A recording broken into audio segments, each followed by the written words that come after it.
Sometimes things are hard to understand, and it can be made harder by trying too hard to understand, which is not to say you shouldn't try hard enough. There's a book by Paul von Tongeren called Reinterpreting Modern Culture, which states that Friedrich Nietzsche's tendency towards contradiction isn't necessary to reconcile. Rather, one should appreciate that he likes contradiction as a source of consternation and energy.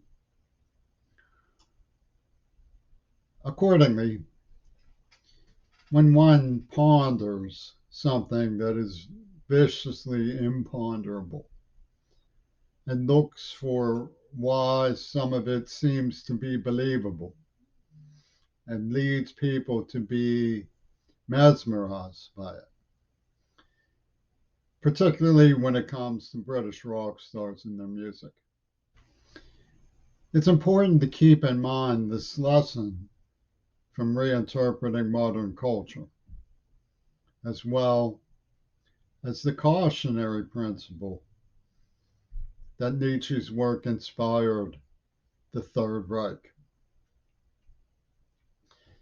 We're told to abandon our principles and hate our schools by people who act the role of wise men.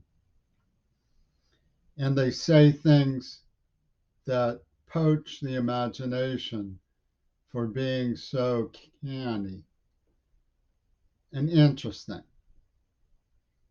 while evading any sort of analysis. They sing the word analysis as though it were a tattoo to wear on your forehead rather than a process to engage in your thinking processes. One of the imponderables of the United States is how people who have become rich and famous here could so gloat to see it sinking. There are countless examples.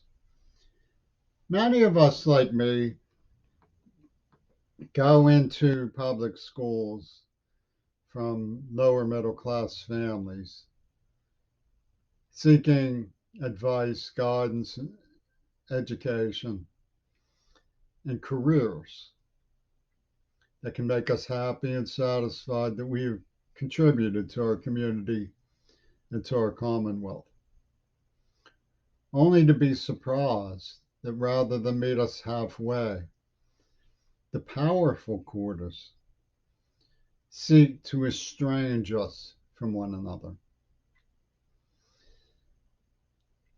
I've heard several leaders characterize America as an empire that's in the process of falling because white supremacy was always a delusion and is going to fall.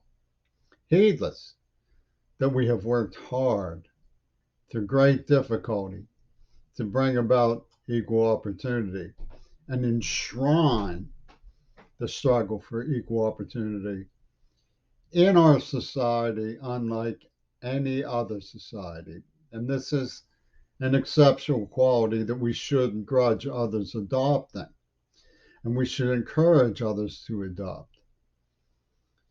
It's not white supremacy that contradicts the idea that we should embrace something other than exceptionalism through our exceptional commitment to equal opportunity.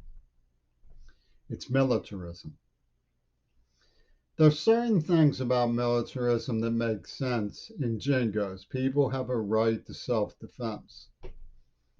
But how does that translate into people have the right to oppress others? How is the General Colin Powell's leadership in the war in Iraq white on black crime? It doesn't make any sense. And don't try to make it make sense by twisting it. It doesn't make sense. We need to stop thinking of equal opportunity as equal opportunity to rule through bloody mayhem and immoral wars. We corrupt our ideals by becoming too jingoistic and opportunistic when it comes to oppressing other people. But to have our basic identity twisted, tarnished, attacked, and see its defeat cheered and gloated, to see the principle of equal opportunity smashed gratuitously in the name of our martial society's oppression of other people is sickeningly self-defeating on the part of the people who are actually oppressed. There's a difference between struggling against oppressive issues in American society, which include the powers that are adopted by black men in office when they go the martial road, the oppression road, and struggling for equal opportunity and equal recognition for societies that are doing the same. And it's nonsense to say that's not true. Absolute nonsense. So, what would rise in place of America? A greater society, a new frontier that embraced equal opportunity and justice for all? Is that the destruction of America, or is that the replacement of America with the same thing? Do you think that these other societies are going to be free of the problems of oppressive giants who've used their personality cults to twist things? Doesn't make sense. And what's going to replace the struggle for justice for all? Equal opportunity and peaceful resolution of our differences. What's going to replace it? Some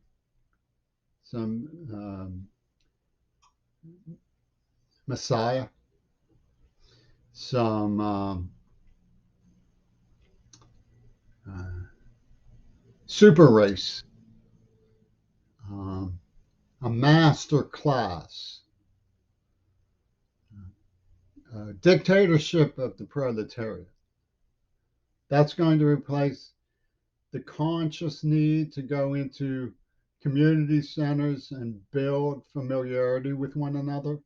That's going to replace public health care and welfare. That's going to replace the educational system. We'll have messiahs, vying master races. We'll have dictatorships of plenty of every sort and stripe. And they'll announce in the end that they have held hands with one another as comrades in a new and improved syndicate, a council, hooded and cloaked, but guaranteed to include the black man.